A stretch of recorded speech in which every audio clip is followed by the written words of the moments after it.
Hey, it's Robert Phoenix, and I am back on the case with the Astro Weather for the 15th. Next day. And how was everybody? Did not do a show last night, as you are probably aware of, because since you've been here, you would have seen that I was not here. And just coming off of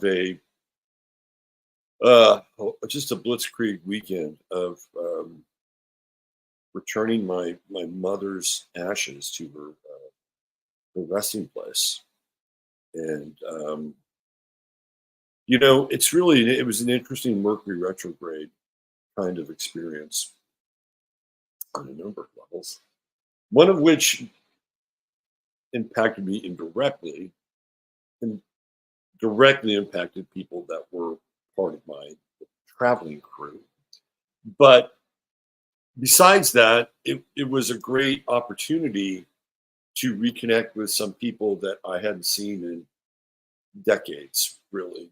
And that's kind of the best version of Mercury retrograde that can pop up. And it's like, oh yeah, I remember you, and some of these memories that we had and shared, and that was good. That was really good. That part of the experience, but it's just you participate in something like that, and it gives you, and I know it's cliche, but it just gives you a sense as to how impermanent things are. I mean, I even think about, like, where will that church be 100 years from now? And will those those brass urns still be encased in the sort of the brick columbarium, or will it look like some kind of feature from a John Levi video where everything's kind of melted together, and it just looks like it's part of a hillside or something. I don't know, but I think about those things, and even though it sounds like it's going to be permanent for eternity, but it really isn't. And I think that we're in the midst of this just interesting time where the world that we knew, and I've talked about this before, is going away. Right? It is going away. And it's going away via the people and the institutions and some of the lifestyle choices and habits, aesthetics, et cetera, et cetera, et cetera. And some of that may not be a bad thing. Like letting go of certain things and saying goodbye to certain things can actually be a good thing. And sometimes being forced to let go of those things and saying that letting go of them is going to be good for you, that's another thing entirely altogether. So I know a lot of people out there who have been experiencing the loss of their loved ones in a time where it really feels like there's this accelerated mortality rate or fatality rate.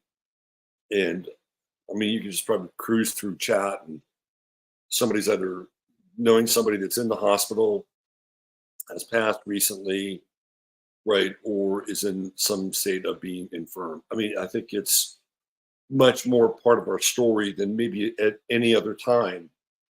I mean, if you think about this, historically, people didn't live that long. Unless, of course, you go back to the Old Testament where they were living for 150 years plus, but that's a different story.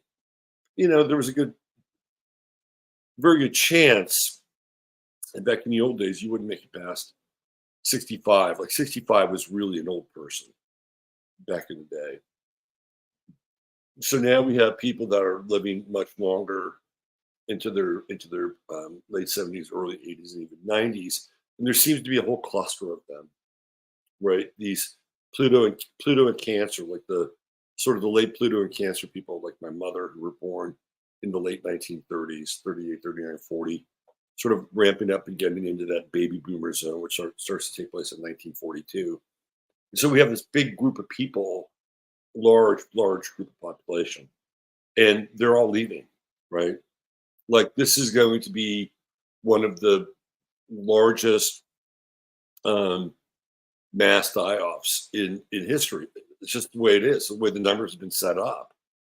And then what's going to happen is that all of a sudden, the weight and the burden of carrying the society is going to be on Gen X and beyond, right? And that's going to be a very interesting and intense time. And we're not that far away from it. We're really like 6 years away.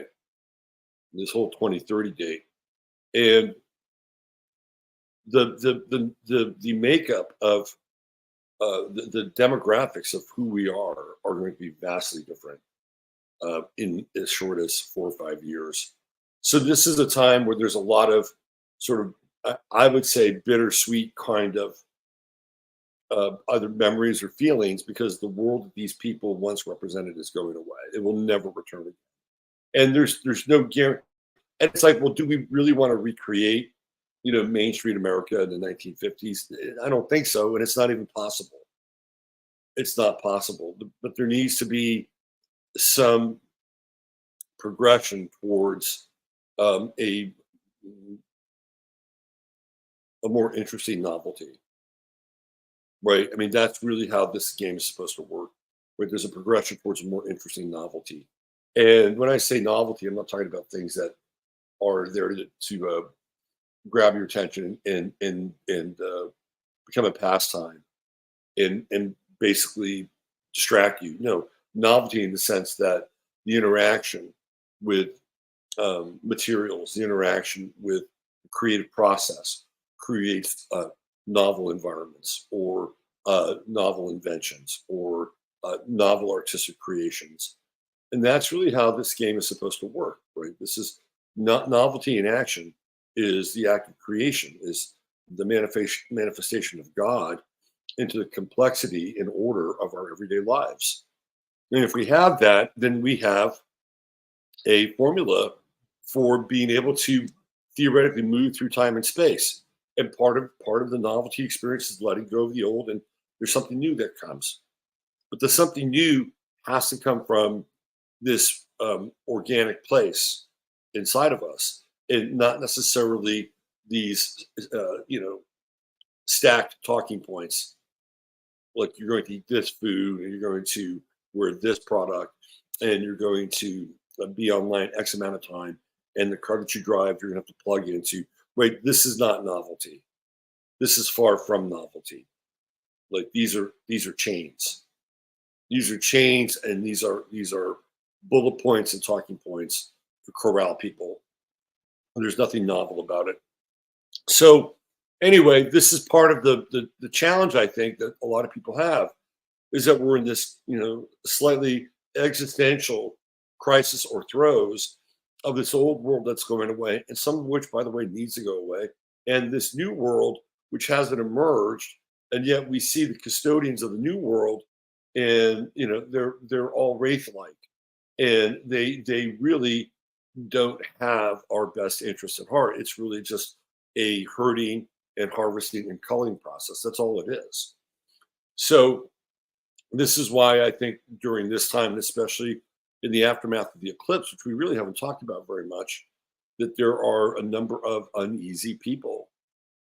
And if you think the eclipse is over, well, you've got another thing coming, right? We just saw over the weekend a bit of a red alert between Iran and Israel. So here's what I wanted to do a show last night because I really wanted to get into Iran's chart. Like they have a chart, and I wanted to get into the chart, but I didn't do it because I was just too wiped out.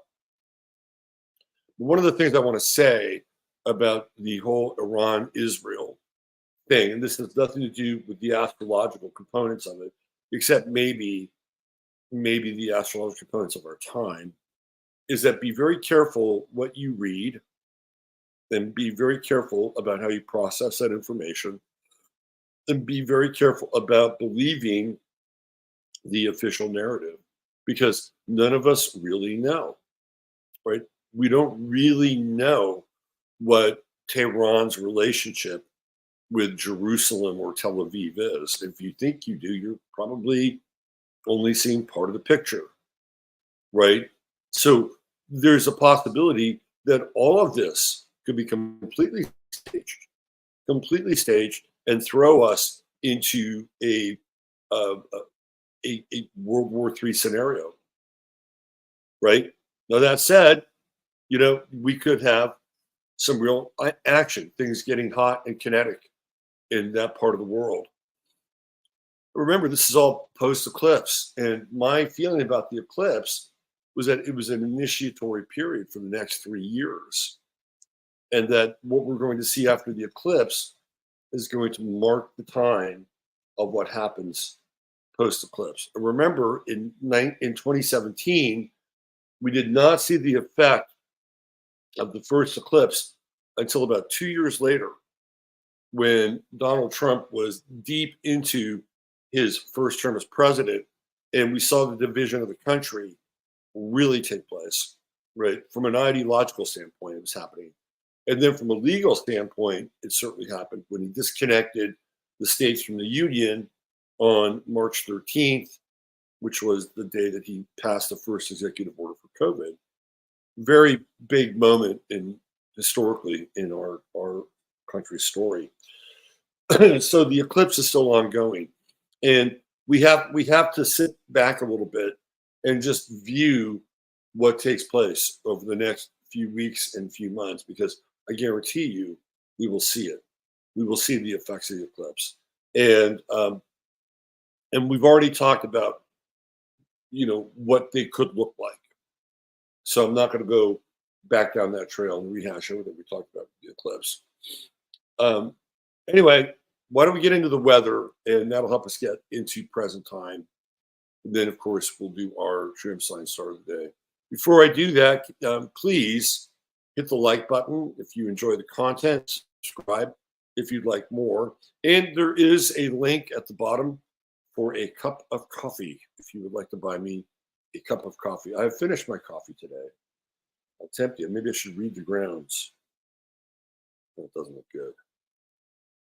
Trouble on the horizon. I'll wait till later. Yeah, so there's all those things there that you can do. And let's get into it.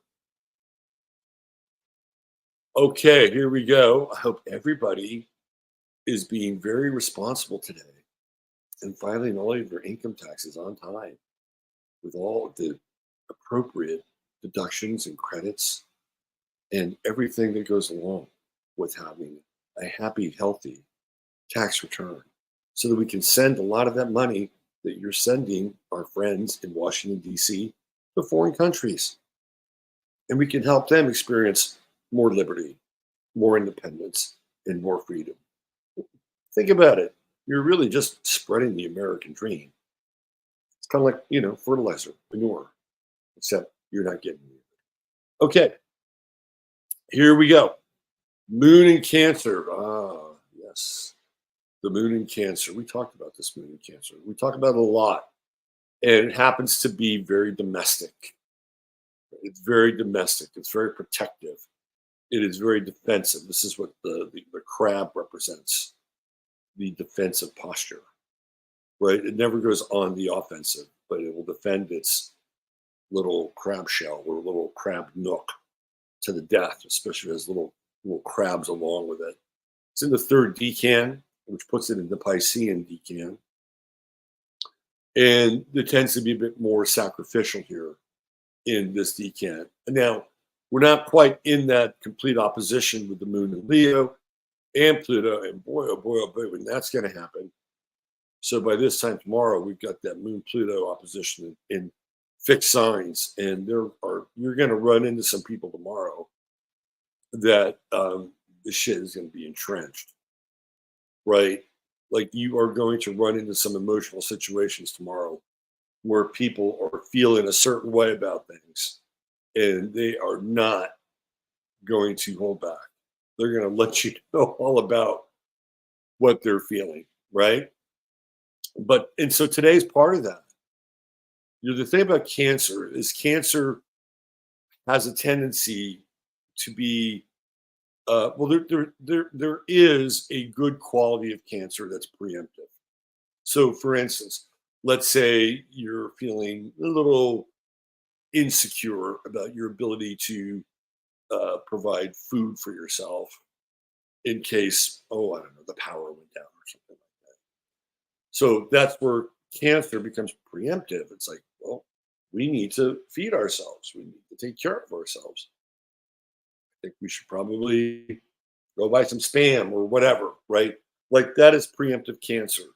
Preemptive cancer in a, I would say, in a more functional day to day sort of way. Somebody who, if you're living, if you own your own property, you are preemptively looking at problems within your property. Like, what do I need to fix in case, you know, such and such happens, right? So that moon and cancer comes in and says, okay, I need to make sure that my water supply is good or whatever, right? Or if you have, let's say, a hot water heater that is working, but it's not optimal, moon and cancer gets preemptive. It says, we need to fix this.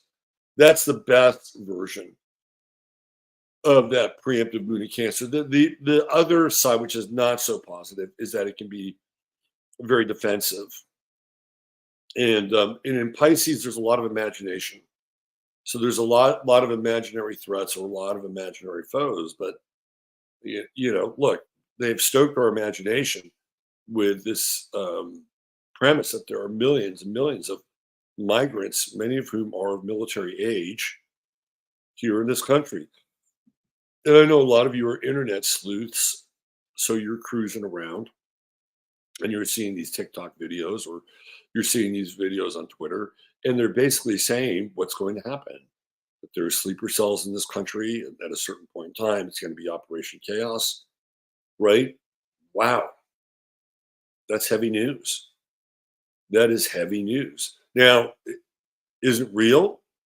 Huh, I would say you would have to factor in its reality because if you didn't, you would be living with your freaking head in the sand, right? So here we go, with the moon in Cancer, these critical degrees here, and we've got this opposition with Pluto coming in and starting with these squares, and again because it's in the Piscean decan, it's like back in the day there was a commie under every bed or behind every corner, and to some extent it was kind of true actually, but they created this trope which made fun of it.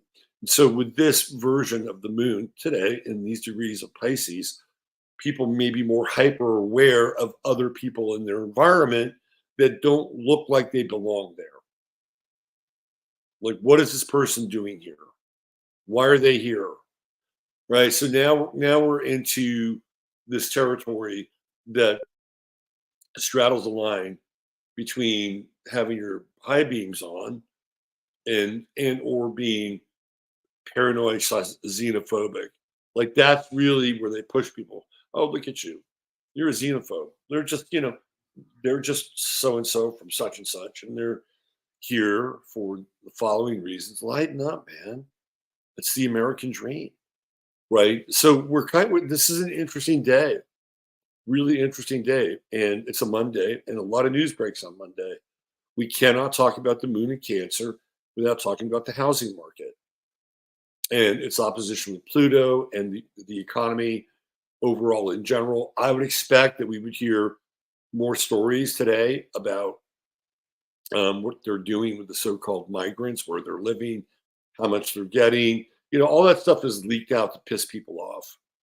That's part of the reason why they well, they could just be right out front and tell everybody, here's what we're doing, here's the plan, and if you don't like it, tough shit. But they're not going to do that, right? But what they will do is they will leak this out, and they'll leak it out through either an alternative media source or they'll leak it out through a mainstream media source. And what does it do? It makes people angry. It gets them angry, and that's part of the reason why things are leaked. Now, sometimes it's the truth, and sometimes people are there just to tell the truth. But keep in mind, they like to leak things so that they can essentially stir the pot. And the hardest thing with cancer, this is, I think, cancer's most difficult mode of expression, is not being able to do anything about anything. right? That's the hardest part about cancer because cancer literally has to wait. It has to be defensive. So it can't move until, and I know it's a cardinal sign thing, but it can't move until something stimulates that movement, right? It's got to poke it, it's got to provoke it, it's got to do something. And then cancer is well within its bounds to respond because that's what cancer does.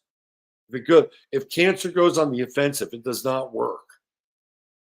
Right? There's a very good chance that if cancer goes on the offensive, it will be defeated because that's not how cancer operates.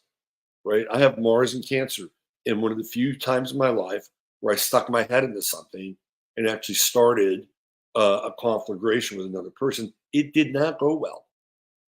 Right? But if I had to defend myself or defend another person, it worked fine. Right? And I've talked about this before with cancer. So this is one of those days, right? It doesn't mean that you can't be proactive. There's a lot of good proactive energy here.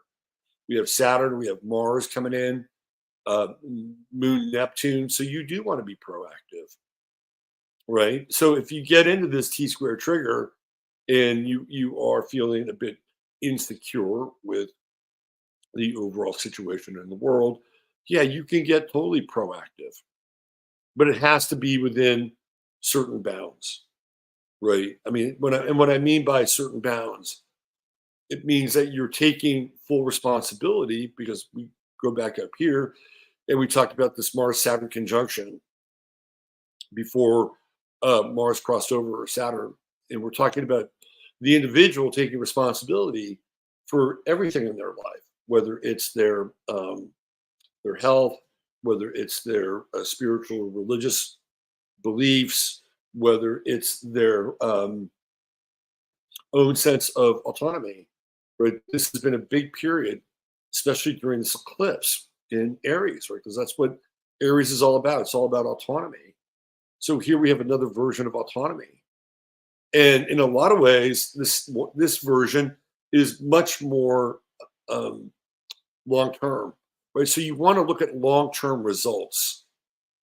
Long thing, and I know that we live in a world where it's like, well, the shit can pop at any minute, and the lights could go out, and we could have an EMP, and they've basically compressed the timeline in a lot of ways to just being here and now, and that's fine. There's nothing wrong with that.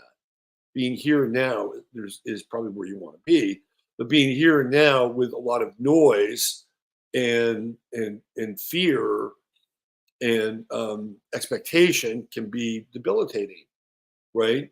Because there's nothing allowing you to think about next year, next month, next year, 3 years from now, right? Like we're all just trying to get through to fucking November. I mean, that's really sort of the event horizon. But I would say challenge yourself a little bit and look at what your midterm plans are. I'm seriously, like, where do you want to be in 3 years, in 5 years? What are your longer term goals? Or when we get into Saturn, we get into longer term goals. And if you look at the moon in Cancer, right, and having everybody's needs met theoretically, and you take that into account, I think you can do some long range planning. But it's going to be based on, what your version or vision of the future and security is. Like, what do you want to nurture? What is your if you could plant a tree and nurture that tree for the rest of your lifetime, so you can see that tree grow and come to fruition and grow fruit, right? That's what we're talking about here. So this is, quite good energy. And I think it's a real interesting challenge that we all face because we're being bombarded. Like, when is this fucking war going off? Can you just please start this fucking war so we just start the fucking doom clock already? Right? Can you just unleash the migrant hordes so that we can call in the Wolverines? We got to start this fucking clock, right? I mean, that's what it feels like. We're all sitting around waiting to some extent for all these things to transpire, and as a result, we just we delay, stall, we you know, abort our own future, right? And I think this is one of those days where we have to deal with urgency because there is some urgency going on here. I'm not going to lie to you, right? We have a Mercury moon square. We have Chiron squaring the moon. We have Venus coming in, wide square, Pluto opposition. Anytime you get into Aries, first responder, urgent energies. So we have this weird dichotomy of being poked and prodded and being kind of set off in the moment, right? But at the same time, it's like, okay, well, let's see. They started to do this shit on Saturday with Iran and Israel, and 72 hours later, we're still here talking about it, right? So this is kind of the model of the chart, and I think it's important to nurture your mid to long term dreams and goals, whatever they are. And with the moon in Cancer, they're generally going to manifest in life, lifestyle, livelihood, home, values, all those sorts of things. We do have a really nice sextile with Jupiter and Uranus coming into the moon here. Look at that. Here comes Jupiter right up there, right up on that conjunction. So we're the Jupiter-Uranus conjunction. Money, money, money, money. I wonder if Bitcoin is just going to just go completely bonkers over the next 48 hours. Because there's nothing really here to debilitate this conjunction. Like, where's the debilitation? There is none. There's no, there's no squares. There's no oppositions.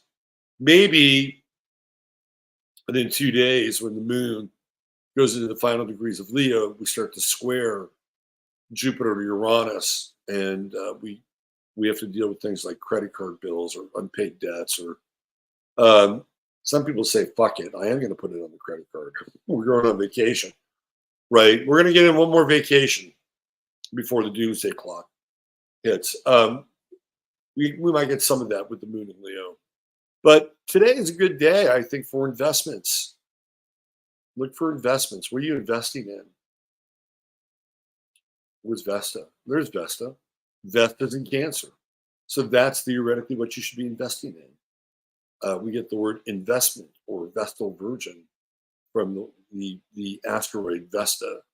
So being that it is in Cancer, you're looking at long-term, sustainable, I would say domestic and homegrown values and investments. So that's where you should be investing. I don't know if you have the wherewithal to, and I know there's a Mercury retrograde right here, right? It's Mercury retrograde. But if you have the wherewithal to look into purchasing some property, today's a good day. You can start negotiations. You don't have to sign a contract until Mercury goes direct, right? So it's not like you have to sit on the sidelines. Much to the contrary. I mean, theoretically, if you are looking at your home and your livelihood, your home, your homestead, your domestic spaces as being a place that you want to invest in, today is a fantastic day, right? It's Monday, it's a moon day, and we have the moon in Cancer. And you may find, again, some urgency. Just wait until this moon moves into Leo. Things get very dramatic. There's a dramatic uptick in how everybody's fucking feeling. And so we'll get into more of that tomorrow. I think the biggest challenge here with the moon does come in with the sun a little bit, right? Final degrees of Aries are getting ready to move into Taurus season. Kind of a square that's separating from the moon. Mercury definitely in a square with the moon retrograde. So there's a lot of getting close to saying, okay, here's the money. No, here's the money. No, right? It's very close. And I would say, don't be afraid, right? Don't be afraid to kick the tires on something. Don't be afraid to work out the numbers. You don't have to sign on the dotted line. And if you sign on the dotted line for something, give yourself an out. Give yourself a 2-week clause or a 30-day clause or something like that, right? Any contracts you sign now should not be permanent. They shouldn't be permanent. They should be contracts with a window, a time frame. So that could be helpful, especially if you're looking to make some kind of investment or purchase. Don't put yourself on the hook to do it right now. And you'll get pressure, because this T square is kind of pressury, or you'll get pressure, but just hang in there. Hang in there, hold your ground. I wonder how much abortion and the issue of abortion is going to come up today. Because I'm looking at this moon in Cancer and the opposition with Pluto and all this Aries stuff going on. I'm like, yeah, it's an issue. And I think it was either Friday or Saturday, maybe it was Friday, where Arizona just went all in. Like, no, there's no way you're going to get any kind of an abortion here. And, that's a state that Trump is trying to carry. And he, kind of went ballistic and said, hey, you went a bit too far with this. Right. So, he's trying to recapture, the I would say the middle ground of the state, right? Like he doesn't want to be viewed as an extremist. And yet when Arizona passes that law, if you're somebody that's in the middle on abortion or the right to life, and you see that, it looks very extreme. And you have to wonder whether or not they did that on purpose. Say, here you go, Trump. Here you go, Trumpy. Have fun with that, right? Anyway, I expect abortion to be in the news today and being talked about and defended vigorously. Okay, so let's get into our True Hemp Science star of the day, shall we? Got our banner going. Okay, right here. Not a great day for stars of the day. I was going to quite possibly do Elizabeth Montgomery, Bewitched, but this guy plays a much bigger role in our current story. So before we get to his chart, let's talk about True Hemp Science, which is the sponsor for the star of the day every day. And True Hemp Science is your one-stop shop for all things related to CBD and hemp, high quality, organically sourced hemp products. There is nano emulsified and water based and spagyrics and all kinds of really cool varieties of how you can add CBD as part of your experience. Excuse me. And Chris also has external applications of CBD. So if you've got a spot on your body that gives you a little bit of inflammation or pain, he's got just a ticket for you there. So go to truehempscience.com, check out all of their various products. You type in 15MINS, 15MINS, you will get a free goodie bag. You'll always get free shipping with $150 or more. And as always, a 30-day money-back guarantee. You can also make an appointment to talk to our friend Chris as well and find out what the best needs are for you within his catalog of CBD items. TrueHempScience.com, your one-stop shop for all things CBD. Okay, today's star of the day is Kenneth Lay. And some of you who are old enough to remember the shenanigans of Enron, Kenneth Lay was the mastermind behind Enron. And there's a great documentary called The Smartest Guys in the Room. And it's about the rise and fall of Enron, which was this company that was based out of Houston. And Kenneth Lay he was the guy, he was the CEO, right, of the company. So he was driving the business model. And before I get into Enron, I think what's fascinating is that Lay only has one planet beneath the horizon, and that's Venus and Pisces. So he's a Libra. He's going to be a good salesperson. Rising Libra, rising, good salesperson. They're always good at that. And Libra's great at sales. So he's going to sell you whatever, and without belaboring the Enron model or over belaboring it. They started off as a company that worked in the energy sector, right? That was their thing. And then they started to so they went public and they started to cook their books. Arthur Anderson was their accounting partner. And it was during this time where Arthur Anderson had all these highly corrupt relationships with all these major companies, where Anderson was cooking their books, and they were part of the deal.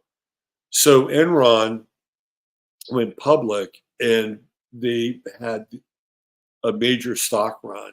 And then what they would do is they would come up with these ideas. They'd sit down and say, okay, well, what else can we do? And I think Jeff Skilling, who eventually became the CEO, said, well, why don't we do streaming? Now, this is before streaming was ever a thing, right? It was just an idea in the brains of the Enron people. So they make an announcement on the street, which is basically the news from the New York Stock Exchange, and says Enron to offer streaming home video entertainment. It was just a fucking idea. They're just guys sitting around the room. So let's do this, and they'll throw it out there and have a press release, and their stock would rise as the result of this new thing. Oh, look what they're doing! They're geniuses. And so they kept inflating their stock, and then they had all of their employees basically investing their money back into Enron and Enron stock, right? So like the 401k stuff or whatever. So they were like, here, do this, and we'll match you, and you all get rich. So Enron was essentially taking money from their employees, and they were using that money as part of a 3-card Monte, and they were using their employees' money to buttress their income. They were basically stealing from their own employees. And then there was a woman who worked at Enron and found out about it, and she wrote a 7-page memo, and this memo was published, I don't know, maybe the Wall Street Journal or something like that. And when it came out, it was like the beginning of the end of Enron. And they started to have all these investigations, and it got very, very ugly. But before Enron completely collapsed, they had to figure out a way to continue to inflate their stock price and be able to fund their coffers. So they went all in on energy trading. And what they would do is, if there was a sector of the country that had an energy need, let's say, for instance, it was a super hot summer and everybody was using their air conditioners, during a moment like that, it could put stress on their little slice of the grid, right? So then what Enron would do is they would broker a deal, let's say between you were the state of Montana and the state of, I don't know, Missouri had a bunch of extra energy. And literally what they would do is they would sell the energy. They would sell the energy from, like, there would be a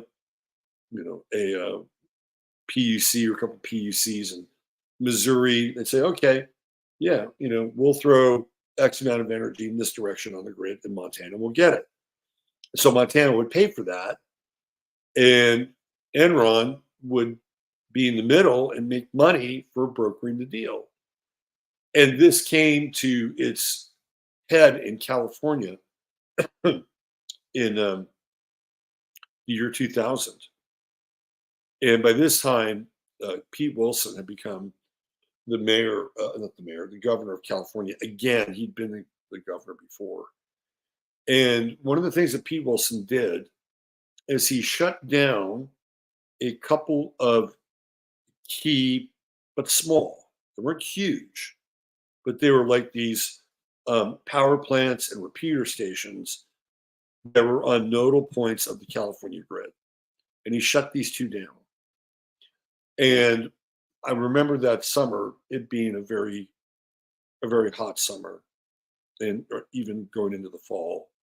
And it was just such a weird time. And we had these rolling blackouts in California. And so what they did is, the state of California started making deals with Enron. You can see this in the movie, right? You can see this in the movie, The Smartest Guys in the Room. So there was a high degree of corruption involved. And the governor of the state of California ensured that Enron would have a business partner by shutting down those two power plants. And Ken Lay was in on all this, right? He was in on all of it. He's the CEO of the company. So eventually it kind of comes out a little bit, just a little bit, not much, but a little, not enough to have people go to, Sacramento with pitchforks and torches to take out Pete Wilson. But we had a governor at that time, I believe his name was Gray Davis. And all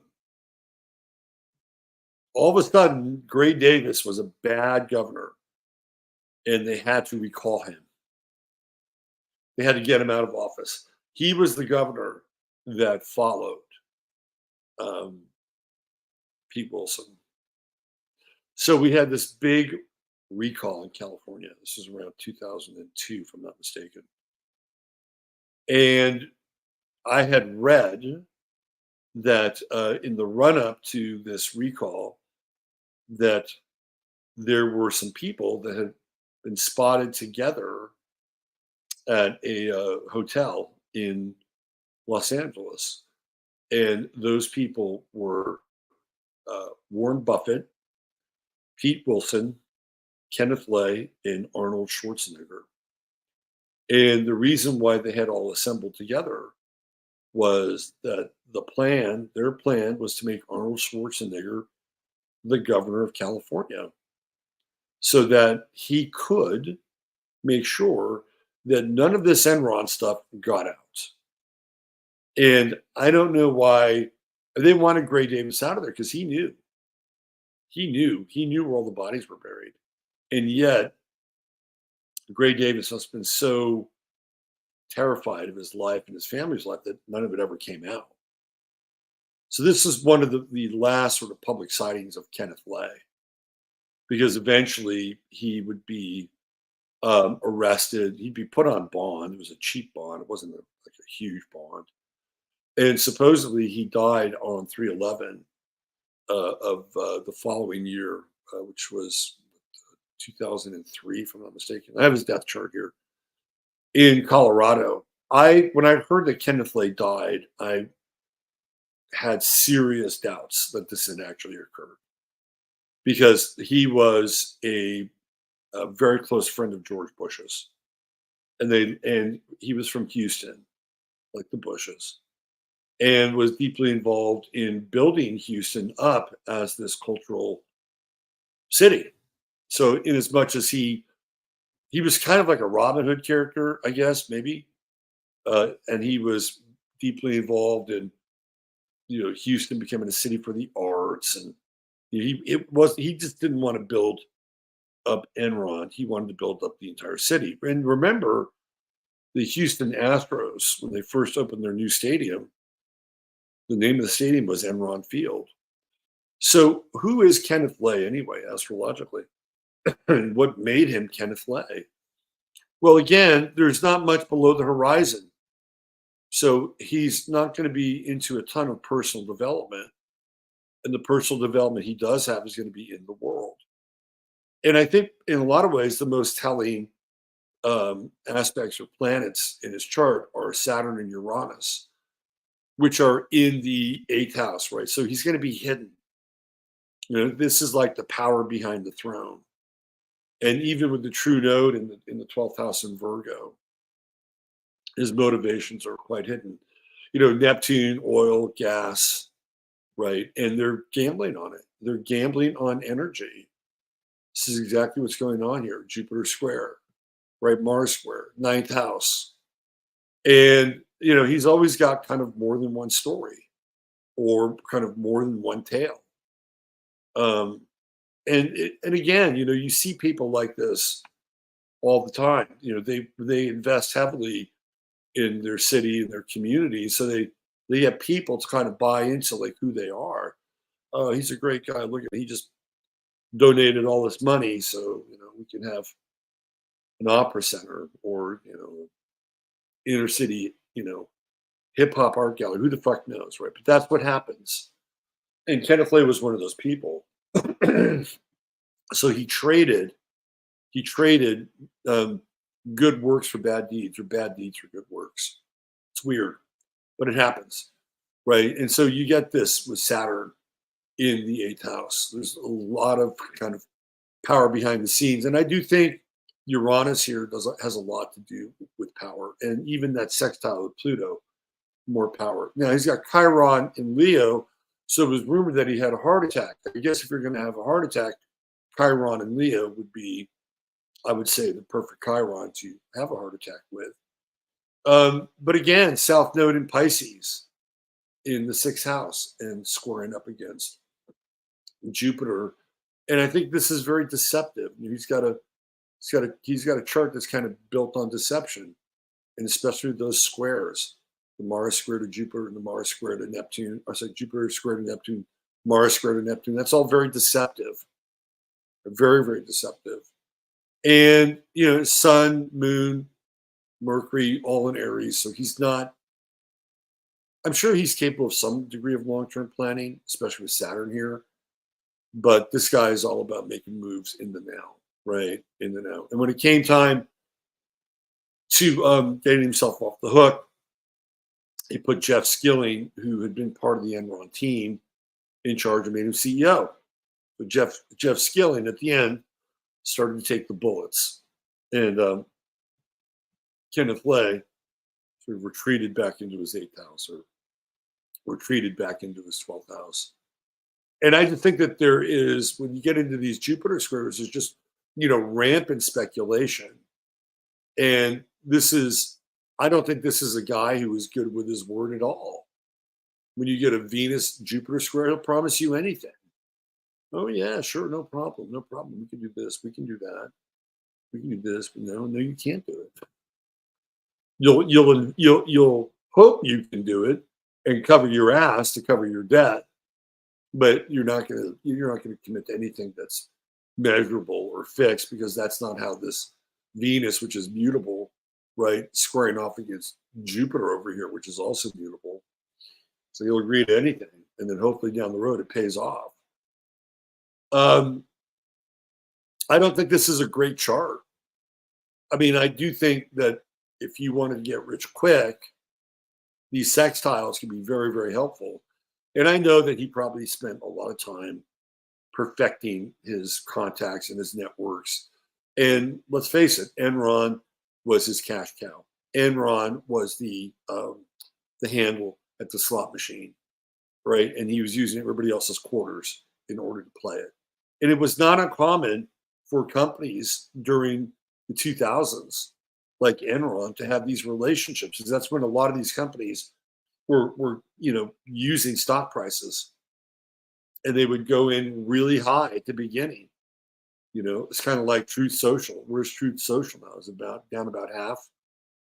And then people early on who did not have any limitations on their shares, when they created an arbitrage, you know, the arbitrage are the people that set up the actual function of being traded itself, right?